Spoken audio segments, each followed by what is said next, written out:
didn't come, and I was so broke. And I was listening to Etta James, who's my all-time favorite, one of my favorite.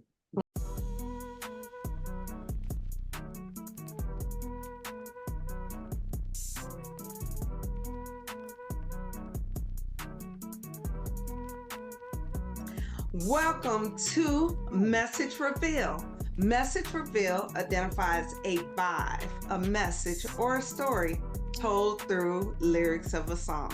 Well, you guys, you know how I do if you rock with me every Monday. And if you're new, thank you for joining us. But when we have our special guests, I tell you just a few things that they're associated with. If I told you everything this young lady is associated with, we'll be here for a whole week. So we'll just start with a few. One, she is a native of Missouri. So we big up Missouri. We always pick up where somebody's from. Second, she is a entertainer and a vocalist, and we'll find out more about that, darling. And last but definitely not least, she is the host and star of Carman's Love Brunch. So you guys, please put your hand together for my special guest and welcome Miss Skye D. Hello, and happy Black History Year. Yes, even though we're in August, she do 365.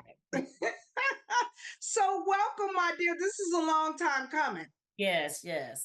I'm not that savvy with the computer, so we kind of got held up. I can't be great at everything. I got to not be able to do something. Well, that's okay. I think everything is divinely planned. So I welcome you and I thank you. Anybody that say yes, I am heartfelt and I say thank you for coming on to my platform. Thank you for asking me. Absolutely. So as we get started, I ask all my guests this. How do you express love? I think my love language is, as I said, we all have a love language, is definitely gifting is one of my love languages. And I'm blessed to have a career where I get to express my love through the arts. So through music, through singing, writing, and actually just trying to find the best out of others. If I know we want to help others, but being very specified and intentional to bring the best out of other people. Funny that you say that, and I'm kind of skipping around a place because we'll talk about Carmen's Love Brunch, which I attended. But one of the things that just when you said that sparked a memory, your daughter, not by blood, she got up and she talked about how you loved her and became a mother to her and provided guidance. I cannot think of her name. I think she's a Gordon. Yes. Can you talk a little bit because the love that she expressed on stage about what you did and how you did it, and even how she gave it back when your mother passed? Can you just talk about a little bit because that's a love relationship? Can you talk a little bit about that? Yes, it's a true love story. Actually, a lot of people think we're just playing. He said that's my cousin, that's my this, but she will fight you if you give me any other title. She doesn't want other people to call. She's a jealous child. That's so at least let them be your step cousin or something. But Michaela came to my workplace probably 10 years ago, young in her early 20s, had been on American Idol and had that fame and then kind of just dropped off, and it's kind of like, where am I going? What am I doing? Beautiful girl. And she used to kind of copy everything I did. And I used to get upset about it because at that time I wasn't wanting to be a mother figure, because you're in this business. You don't want anybody to even think you're out of your 20s. Yes. And she asked me, could I be her mom? Oh. And I said no. I did. Because I'm like, no, like, I don't want to be anybody's mom. I'm trying to figure out my own life, and I didn't have any children. I guess she's kind of like my cat. She just kind of came in my life and took over. and our relationship is very real. I, I helped her in um in her career to a sense of just in presentation. I mean, she's a beautiful girl. She knew things, but there are things in the business that she didn't know. So she gives me credit for that. But she came at a time of break, first heartbreak, new relationship, back to a new city. That 26, 27-year age, when you're like, I'm supposed to be married, I'm supposed to have kids, I'm supposed to be a star, all that. So Mhm. I kind of that's when I came in her life. And I remember telling my mom that this young girl wanted me to be her mom. My mom was like, "Does she seem sincere?" And I'm like, "Well, she seems sincere, but that don't mean nothing to me." 'Cause I was very rebellious to it. Mhm. And like when I look back on like why was I so like but it was another person coming in my life needing something from me. And I just didn't, I think, not want to be heard or like, here's another person needing Skye. I just didn't want that. But when God's love is in something, when you're called, um, you can fight it and do all that, but He's going to make a way for that to happen. Yes. And I remember the next day after I talked to my mom, I texted her, I called Michaela and said, okay, I'll be your mom. And she's very protective. I mean, it's a real mother-daughter relationship. Oh. Sometimes she doesn't call enough. I get mad, like, oh, what, like you ain't call your mom enough, you know.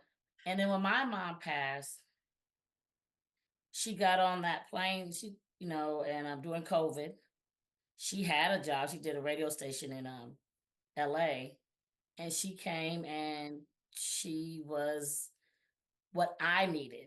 Mhm. I had my family, but that was different.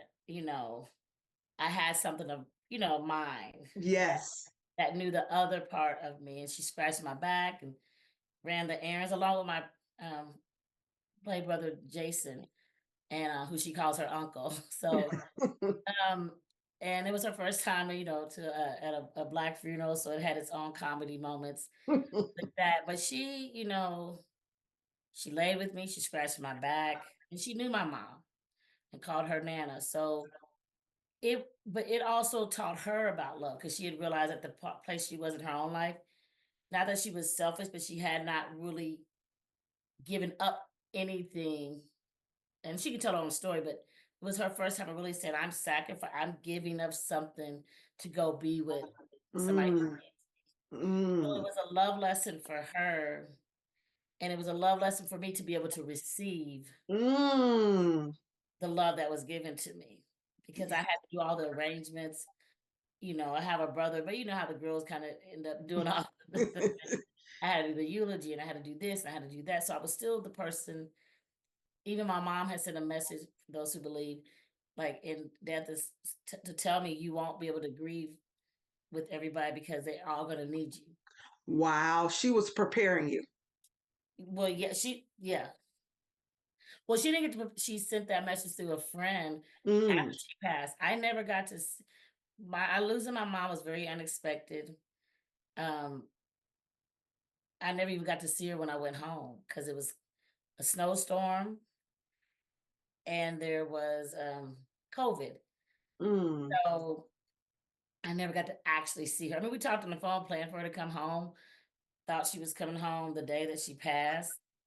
So, but in her passing, like an hour after she passed, one of my girlfriends that I've known for like 25 years from California, who wouldn't know anything about my childhood, was praying for me and sent me a message from my mom, and my mom told her then to tell her she won't be able to grieve with everybody because they'll be depending on her. Wow. And she showed her my mom saw me, I was her joy, and she saw me as an 8-year-old playing in dandelions. And I grew up where we had dandelions in the front yard. I used Wow. to go and blow it out because my friend could. She's like, "This the ones that look like cotton balls." I was like, "Yeah." So I knew it was my mom because my friend wouldn't even know that. Wow. So to be able to have two friends come all the way from Vegas on a time where people really weren't working and be my source of Ye strength. yes. And then they put on an event for me called Love for Skye when I got back. About 6 of my friends did a whole benefit and raise money for me because I lost my mom, my job to live all within a week to 2 weeks, back to back. And they were there, and my daughter. I mean, my daughter Michaela. She's I love her. I mean, we have her. It's really a when you think about how you do your parents, right? Like Mhm. you need them at the worst time of your life. When you're a certain age, you're like, where are you? I need to talk to you. And it's strangely enough, I'm going through, and me and my mom went through this where she was the child at one point in her life, and I was the adult. Like even just Mhm. 'cause we were 17 years apart, so we had like a sister. We had a very parent daughter relationship until I graduated from high school, and then somewhere it just shifted. And Mm. my mom became like sisters. I don't. She was not in a great relationship at the time, so I don't know if it was that. Um, my mom used to tell me she cried every day while I was in college. Wow. Yeah. And I can remember us standing in the middle of. I went to Grambling State University, so it was just dirt roads and rocks. They left me in a little town. Her and my stepfather, and she used to say that like I just cried. Between I think losing me and then being in this relationship, it just all kind of. And she would have been like 30 something. Like you think Wow. they're old because they're our parents, but she was really 30 Just beginning to learn life. life. And then her attachment, her first child is off, hundreds of miles away. So I can understand that now, but I didn't understand, because I used to look at my mom all the time and say, Mom, I'm not your joy. Like I used to joke with her. Like, I'm not your joy, God's your joy, like you need to find something to, you tell them to find something to do because they just want to parents helicopter mom. They want to consume you. Mhm. Mhm. And in the message that she sent to my friend, she said, let her know that she's my joy. And I know Oh. we would joke and I say, Mom, I'm not your joy. Like, you know, get a husband, I just, But she expressed her love for you and was yeah, very connective. very connective. And I would catch her staring, look at times. But when you're not a parent, you know, I realized through her passing is that your mom, and I say this in the show, no one will ever love you if you have a good mom, love you greater than your mom. That Because is true. yes, and I have a great relationship with my dad. I have a great dad, and I was a daddy's girl. At the same time, it's still, I think, because you come out, Absolutely. right? Um, and I didn't understand all those stares and the silly messages. I'm like, Mom, my computer's gonna get hacked because you're sending me teddy bears that light up saying I love my daughter. Oh. you know. And I do the same thing with like Michaela. I'll send her little messages and like she's really busy. So it's funny to see that role play out. Even though I don't have any birth children, but she would fight you. I told her Tom Jones is her dad. Tom Jones. Yeah, the young Tom Jones. Okay, okay. Young Tom Jones. I was like, who would be her dad? Like, Oh, that is funny. You know what? That could be a combination. Okay, we're gonna tell Tom Jones and yeah, see but what yeah. he say. See what he said. Is this your child? Yes. So yeah, but Michaela, our relationship has definitely extended my the love ribbon. I don't know what they call it, but it's definitely because Your capacity to my love capacity to from love. a mother's perspective, because we can love in many, but when you become a mother, it's a whole nother level that kicks in. And I'm speaking from being a mother. I will tear up the earth over Right, my babies. And right. it's something, it's not taught, it's just in you. You like, I wish you would. Yeah, and I have like with work because sometimes she'll say that don't say anything or I had to do that to her because she'll fight. We get upset for each other. Yes. And I've become the mama like of my entertainment, the babies and divas and just people I work. I've been Mama Skye for a lot of years, even when I was even when I wasn't even at an age where I could be somebody's like you are 5 years younger. You know what I'm saying? Like But you know what? When people say that, I think it's some kind of wisdom or something that you have that they feel that that's mother energy. Mhm. And like you say, it could be 5 years, but it may be something that they're missing that they see in you and they want to extend to be a mother.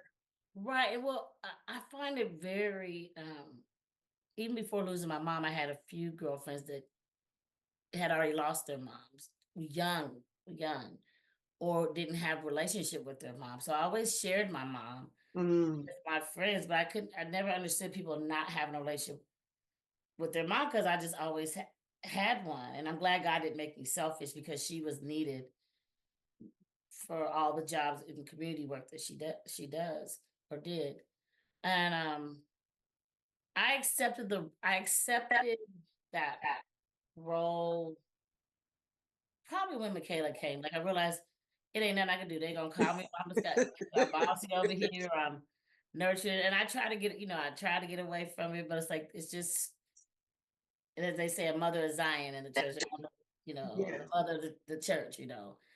And You were just running away from what God had already given to girl, I you. was running. I was getting an attitude. I would get mad. Like All of that, huh? all of it, or whether, and it was never out of mean thing. Even if it was Big Mama or Mama, Sexy Mama, whatever. Just like why I got to have Mama on it? I ain't got no kids. But you know what? Now that you look back, you understand that it's truly a blessing. And even with that being said, I have something on here. Anytime we talk about someone that has passed on, I ask them to say their full name because one, they may have died a physical death, but they die a spiritual death if we don't continue to talk about them, love on them, and to say their full name. So would you please say your mother's full name? My birth mother, full name is Carmen Denise Jones. Carmen Denise Jones, and my spiritual mom is Patricia Renee Scott. Well, we bless both of them.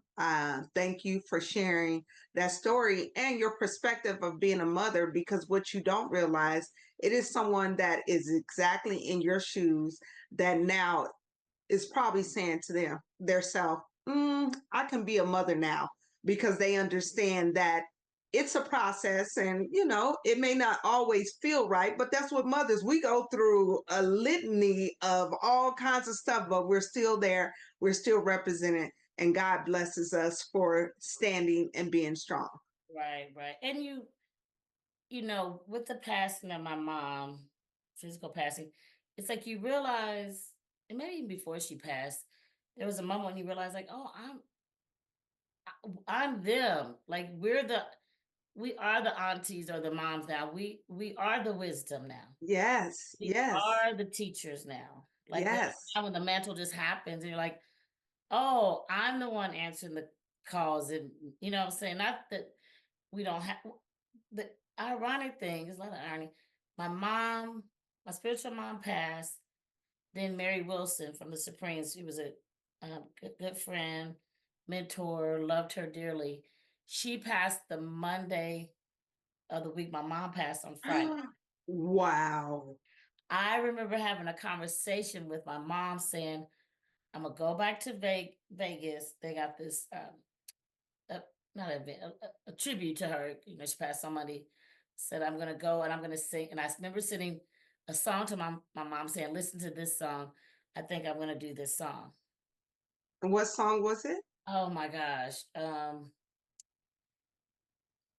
I'm gonna I'll find it. That's It'll come. yes, ma'am. Yeah. Mary used to do it. It wasn't Unchanging. Was it My Life? I'll find it. I'll find it. But yeah, I was like, I think I'm gonna do this song because I liked when Mary sang it, and it was just um a real beautiful tune. But Mm. then my mom passed that Friday. Wow. So Wow. yeah, and I was telling somebody the other day, I said, I really lost three. the three powerful women in my life.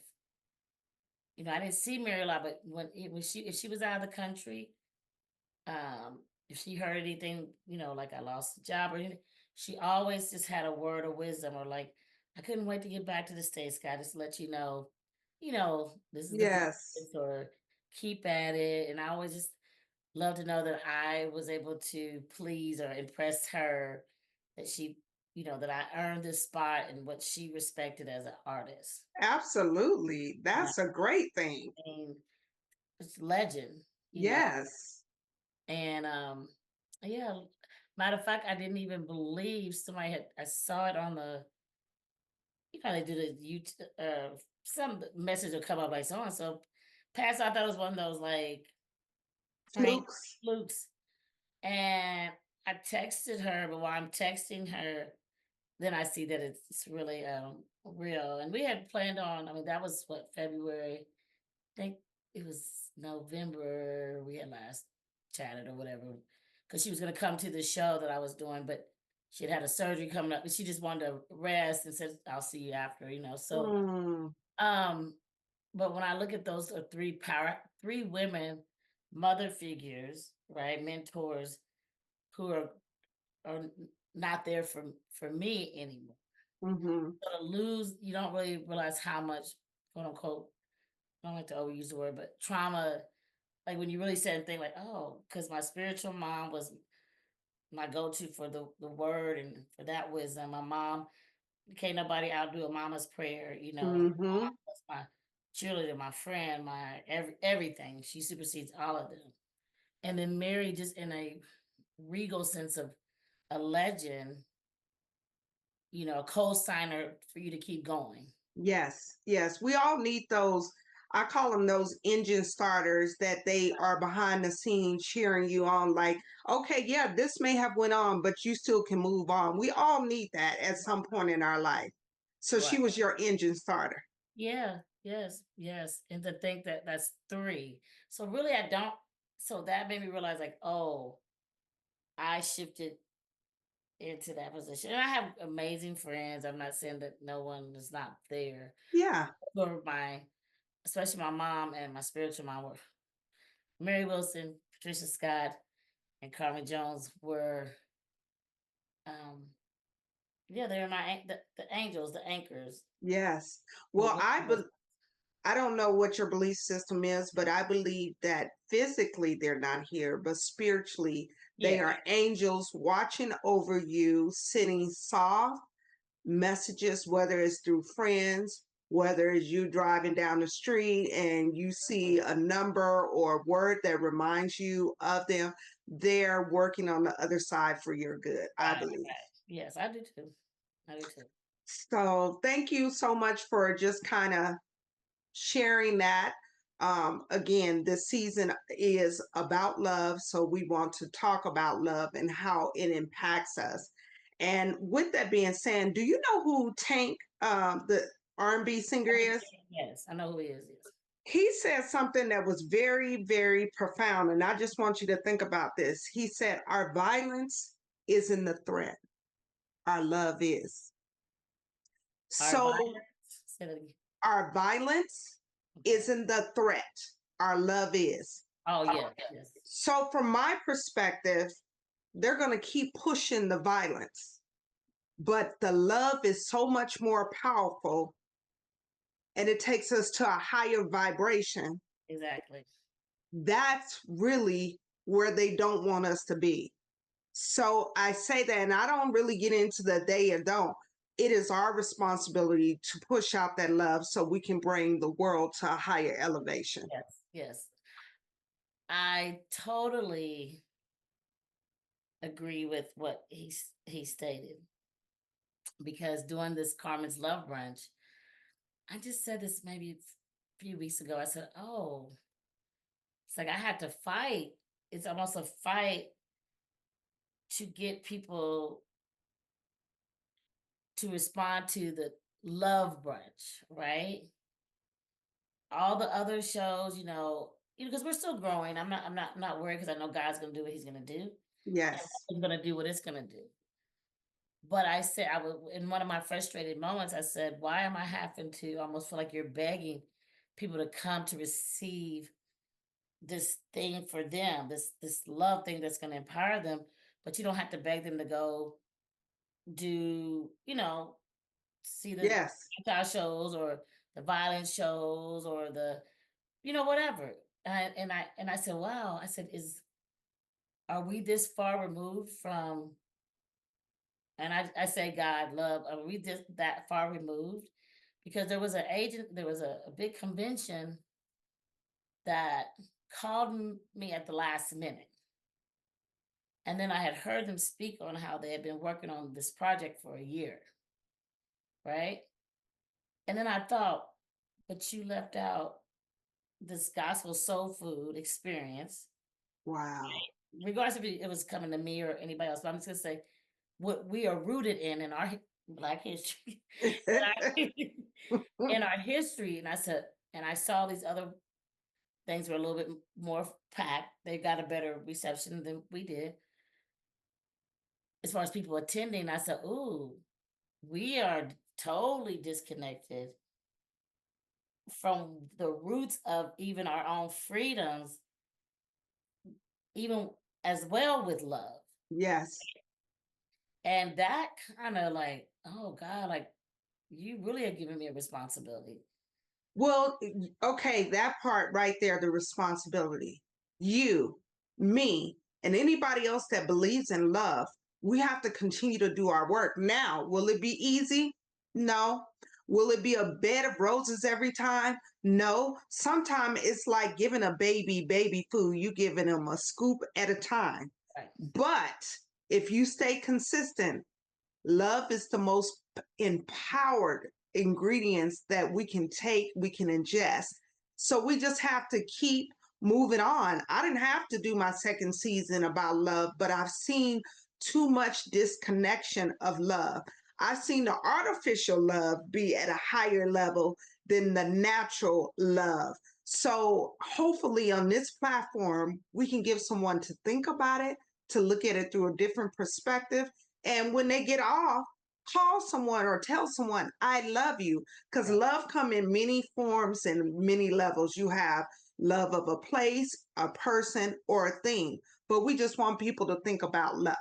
Yes. And I definitely have been challenged. Like, because I just was gonna have a cute little guy, I mean, a little gospel, little soul food, and we'll do gospel music, and I'll talk a little bit about my mom, and it'll be cute, and It's I, more than cute, it's more than okay? cute. No, it's It's more right. than cute. It's more than this cute little thing. It is something that grabs your soul. I was up, so since we're going to talk about it, if you don't mind me just stepping in, when I came in, so first of all, I've interviewed two of your people, Latanya. I've interviewed her, and I've interviewed your choir director, Toron. And when I came in, I love how from the moment you're in there, they are inviting you in. Everybody is inviting you in. You don't know whether to sit or to stand, Right. to sing or to cry. And I love that you incorporate the love of all. It's not just one kind of love. It's a love of many, many races. I say this all the time. I try to spirit by the spirit. If your spirit gives me love, then I open and I accept that. And I, Well, yes, we don't have a monopoly over love, and even if you have, and even that I've been challenged in, and like I said, that was to be cute, fun, but okay, whatever. And then I realized, oh, wait a minute. When I started getting the responses and seeing how people are leaving, like, oh, people are hungry, mm-hmm, starving, mm-hmm, especially entertainers, mm-hmm. because we're in a constant rotation of rejection. Ooh, wait, okay, I have this thing where I pause with my hand Okay. because you said something, and I need the people in the back pew to hear what you said. You said we're in a constant rotation. Of rejection. Mm, Because even when we're performing, right in the moment of now, there's someone don't like the song, don't like your voice, didn't like how you said that, right? So even if you have the best show, and everybody stands up, there's someone or there's something, or even in yourself, it's like, "Oh, I could have done that. Oh, I didn't like how I laid that joke out or whatever." Mm. I realized as the weeks were going by, like, okay, um, yes, it's about my mom and my mom's love, who didn't reject people. She worked in corrections for 30 years. She worked in substance abuse. She retired only to still work Oh, wow. population, and I joke and I tell people my mom so loved that even in her homegoing, her ex-husbands and their wives and ex-wives attended and spoke at my mom because that's what type of woman she was. And when Wow. you sit at a funeral and everybody has the same message, Mm. but their own personal relationship to the message, I was blown away. Not that I didn't know that about my mom, but when I left there with a consistency Mm. who she was in these other people's lives. Yes. And even my own selfishness when I wanted her to go work with kids and say, leave these adults alone. I need they just keep, they've grown. Go with some purity of kids' joy. I realized that was my one, Mm. but her call, she was in what she was called to do. And when I go back to the concert, the rotation of rejection, and I started having entertainers show up and like, Skye, thank you. Like, because I realized even with myself not having my mom to call at 2 in the morning and 3 in the morning and 4 in the morning, we're constantly pouring out, pouring out, and nobody's pouring in. So I was like, okay, this is a little refuge for entertainers. Because everybody, when I first started asking people, they're like, oh, I love to come and do it. And these are the people who do the Tata shows. Like, oh my God, Scott, I want to. Yes. We think we have our own definition of who God loves. Mm. No, ma'am. Right. And we have our own definition of who deserves love. No, ma'am.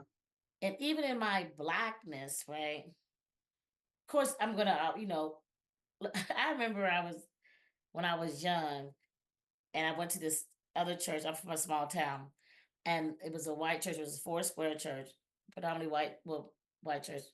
And they were speaking in tongues. Well, I never seen that. So I didn't know other races. You just think your church doing it, right? You just think the Pentecostal doing it. You ain't think the Methodist doing. And and then when I got sick years later, I remember I asked for the chaplain, and this Asian chaplain came in. I said, "Now what were you do with this Asian chaplain?" Oh. Right? But he ended up speaking when he spoke the word, and that was my beginning of like, Sky. No, you definitely have our in our mind this monopoly of who's saved and who's not saved, and who does the holy dance and do all these things. There are man-made, um, we call it rituals or whatever. Probably not the right word, but I'm being challenged even in that, right? Of the expansion of love, and Yes. that it doesn't matter what my politics are. It doesn't matter what my demographics. It doesn't There matter. you go. I don't get to pick when you're called.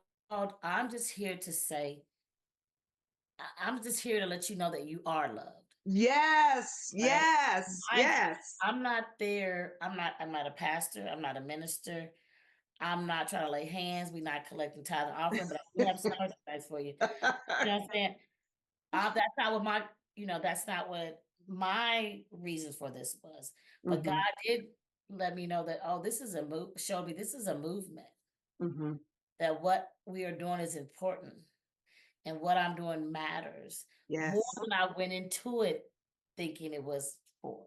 Mm. I didn't go in thinking I wanted people to like the show, Yes. have fun, but I wasn't thinking how starved people were, even from church hurt, from abuse, from being um, gay or being confused or not having family out here. Just everybody's in there for whatever reason, but the core is the love that they're lacking and or need to be replenished. Yes. And that's what I think your show does. It replenish because first of all, you get something to eat, Right. which is a part of love. Which is part of love.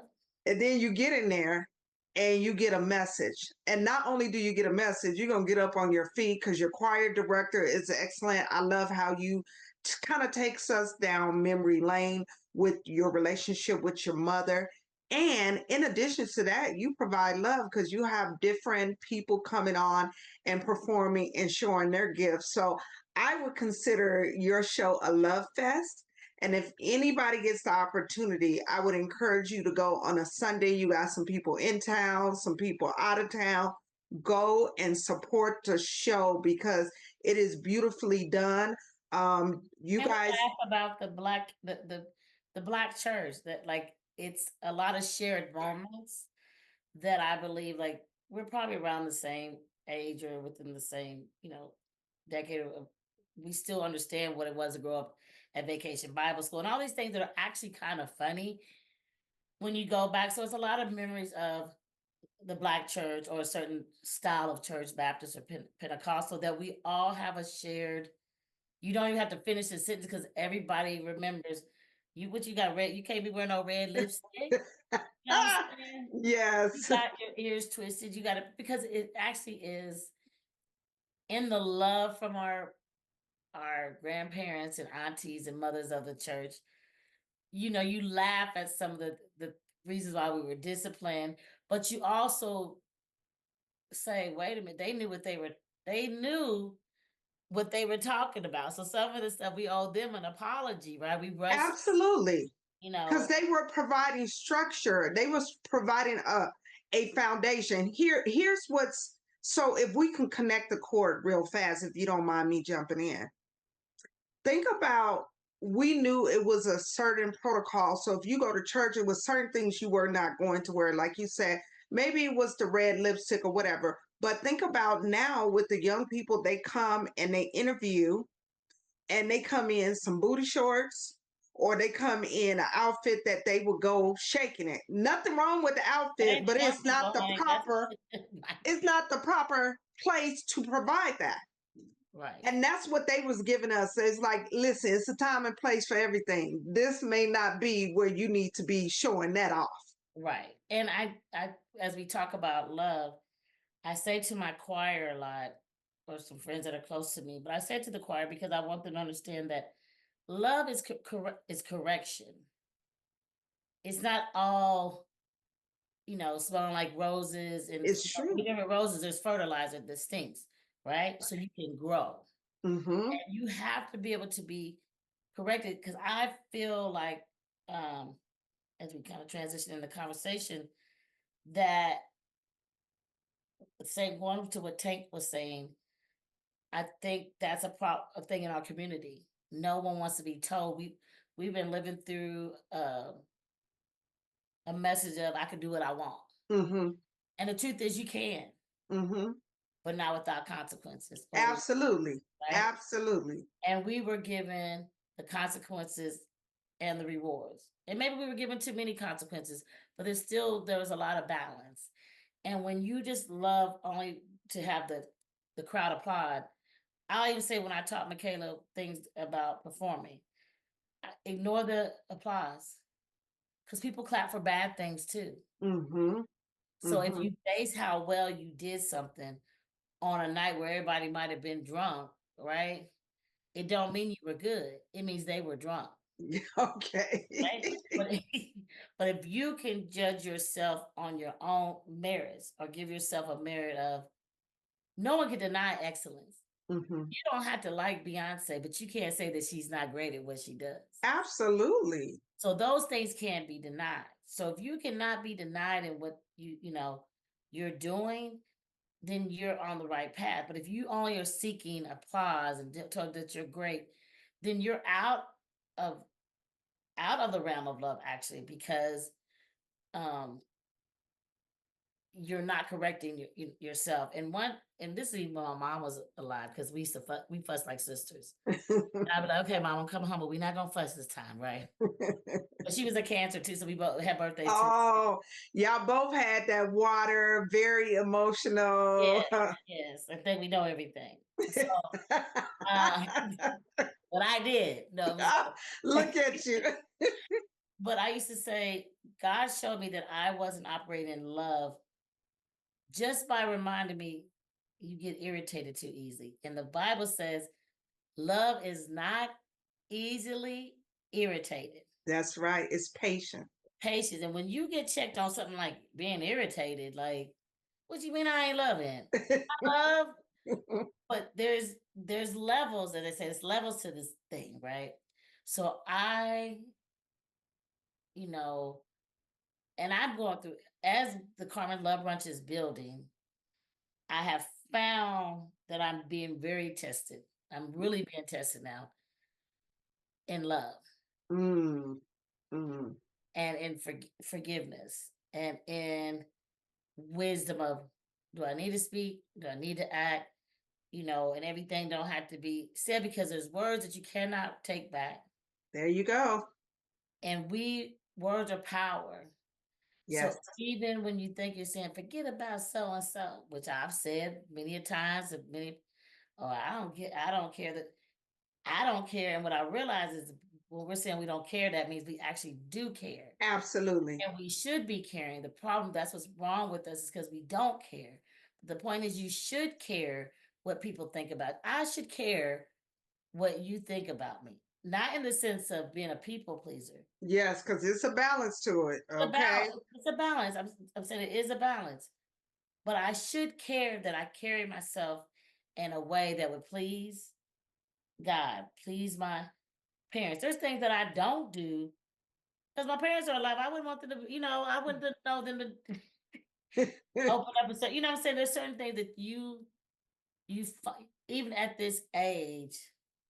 And my parents, listen, I've been doing whatever I want for you. They know they can't tell me. They had an independent child at 5. Oh, wow. But I still made choices along the way Hmm. out of my love for my parents, Yes. right? Little things. It might just be like, like I remember one time I thought I was gonna have to go strip. Yes, I was ma'am. broke, right? And then I ran into somebody who was from my hometown. I was like, well, I can't even hide because I wear because I wear wigs all the time, so it's not like it's Yes. different because they'll know my face. And I said, Lord, I wouldn't want my nothing wrong with Yeah. the strip club, but for me, I would not have want my parents at that time in my life. Yes. That's not something. Now I might not think it's so much or whatever, but if it ain't something I got to do, right? Hmm. But I still cared about how my dad would have been, because it was somebody that knew my dad. Like I was at Yes. the strip club. I thought, no, what if I was up on that stage? Well, And my daddy. So, but that's out of love. That's not me doing it because I don't feel free. Mhm. It's just out of love. Is that something? Is my love for them greater than me needing to do that? Well, and again, when you say it's layers to love, it really is. It's perspective of love. And more than anything, what I push and I preach and I do, I believe love yourself first and then you can love everybody else. That's just my saying. So as we move on, I want to get into music. Music has turned me all the way out in a great way. And I'm pretty sure it turned you out too in a great way. Right. It helps me get paid. It pays the bill. Yes, ma'am. Music is, I say, and I probably don't say it right. I got to figure out a way to write it, but I believe music, people who Mhm. have a gift of music, um, birthing music and creativity, is second to a person having a child. Wow, I've never heard it like that. I believe for various reasons, for a couple of reasons. I mean, y'all be looking for 100 reasons, but for a couple of reasons. um, it does give life. Yes. It does heal. Yes. When I have my costumes and my shows and my things I produce, they're like my baby. It's my baby. Like I don't have Yes. a child. It's your creative My baby. creative baby. But what it does, outside of a breathing thing, a human child being birthed, I think the power of music and arts, I'll say art because it's a combination, but music, and if you, depending on your belief system, but even when we think about, they say Lucifer had all the gifts and everything inside of him, it had to be very powerful that, um, um, that's why it's so, there's no other career that has to think about, should I sing secular or should I sing Mm. gospel? You can run a liquor store and be at the church paying your tithes and offering. There ain't nobody saying nothing about Lee's Liquors, right? Yes. You can be a beautician. You can do. No one else has to say, I have to choose. Mm. So it had to be some. It's got to be some major power, and we know that it is because going back to what Tank said, it's not the violence, it's the love. But Yes. all the music that we hear now is less about love. You know, I don't even know if it's lust. It's past that. It's like it's perverted. It's just not even like normal anymore. Now it's just everything. So I do think that because I think because it gives life, it heals, and people like to say, oh, we're not saving lives, but I said Oh, absolute. Wait, wait, wait. That is a not the lot of people. truth. No, it's not the truth. I 'Cause, don't agree with that. I don't agree I, with that. I'm a prime example. When I was going through with my ex-husband and I would sit and cry and I turn on Fred Hammond, it got me right. You can't tell me he was talking to me, okay? No, I know the power of this, but a lot of what has happened when you start to look at the last 15, 20 years as we'll just talk about in Vegas. When remember they used to have all the orchestra, Yes. 70 people in the band. Now we down to one person playing uh, karaoke tracks and whistle Dixie, you know, and performing. The lack of respect for music. When you start trying to imitate the real thing, we know that's not authentic. Mhm. No, that's not. And when I say God, He's not in that because that's not even real. Like when you get, why can't you hire 5 people? You want to use a machine or yes. I'm not saying there's not good music that has a track. I understand tracks, but there's still something that happened along the way. Let's get rid of the real. See, there's notes that make people feel a certain way. Absolutely. There's a note that ignites people. And Mhm. I always tell people, if I'm not making you cry, remember, laugh, or dance, then I'm not doing my job Mm. because that's what music is supposed to do. It's supposed to make you remember. It's healing. We know for a fact through science that music for Alzheimer patients, they cannot know anybody's name, but music, they can remember songs. Yeah, it will activate their memory. Right. So we know if I change my music, I change my mood. Somebody could be going to go take their own life and a switch of a song, right? We know that certain music ignites violence. We know that certain music at 7-Eleven they play opera now. They play symphony music. Do you go to 7-Eleven? No, I don't, but next time I go in, I will pay attention. Oh yeah, in the parking lot. Check the one out on Paradise, especially in some of these alternative neighborhoods. Yes. That's the word to use. Um, they don't play any, especially after a certain time. I don't know what they're doing, but you're gonna listen to a symphony or orchestra music because it's a calming. You ain't just getting to go shoot up nothing. Listen to no opera. No. No, definitely, At least definitely not. right. It doesn't necessarily say nothing will happen, but the chances of it igniting fast or quick or impromptu is less. Well, let me also say this that every form of music has a form of high elevation. Right. It is also every form of music that people have taken and taken down to the low. We also know that I've heard countless of time that these particular entertainers will get on and say they get paid more money by putting or inserting things in their music that does not benefit us. So again, going back to the responsibility, not putting it on you, is for us to elevate the great part of it, to bring energy to the highest level it can be. Right. And with that being said, let's talk about a song lyric that has either blessed you, distracted you, or provided a lesson. And before you say anything about the song, there's rules to this, young lady. Okay. If you can sing, I need you to sing your throat box out. I'm a little hoarse today. But if you can rap, then come hard in the paint. But if you cannot do either one of those, I need you to say it boldly with passion. You know what they say in the streets, stand 10 toes down? That's what I need you to do. So we'll go back. Either a distraction, a blessing, or a lesson. Can you provide a song and the lyrics?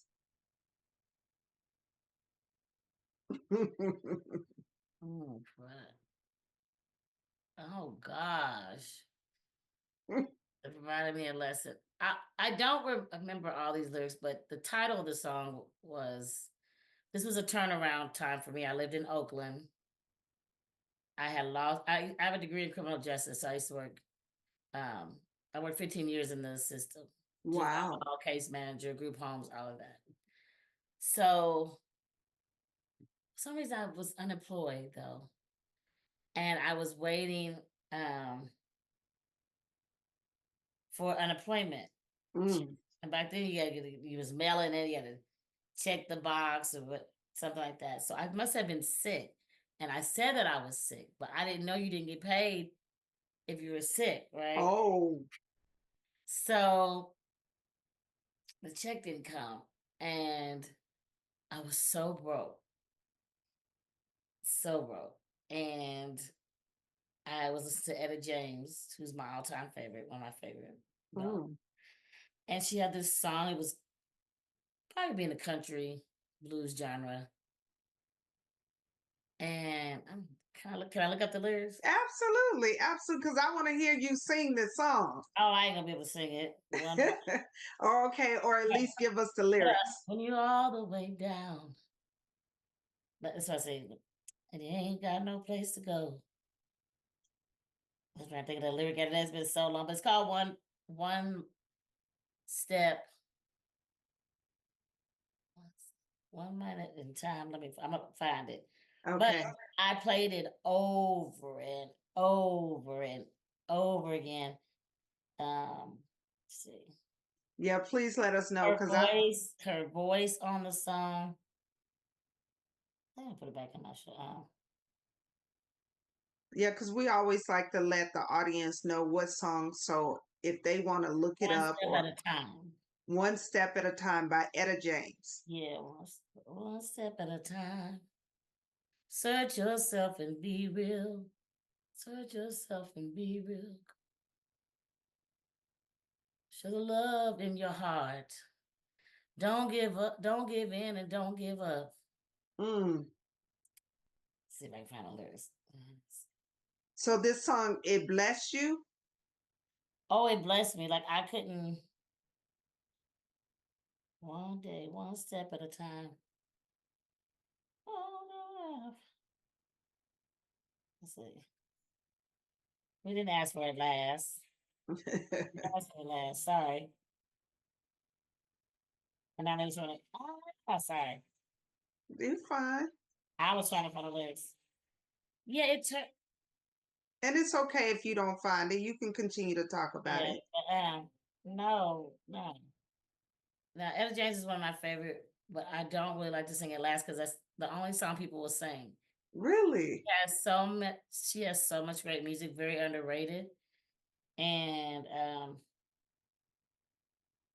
yeah, it was so it's kind of like a bluesy country slow song. Searches of real be. Show the love in your heart. Don't give up and don't give in. Something about a brand new start. Mm. Oh, so and I just remember, I mean, when I say played it over and over, because I would have been in my 20s, no money. I was not even, I don't even think I was Skye yet. I think I was working on what my stage name was going to be. I was looking up what stuff it meant, and somebody, you know, said something about my name, should be Skye Wow. or whatever. And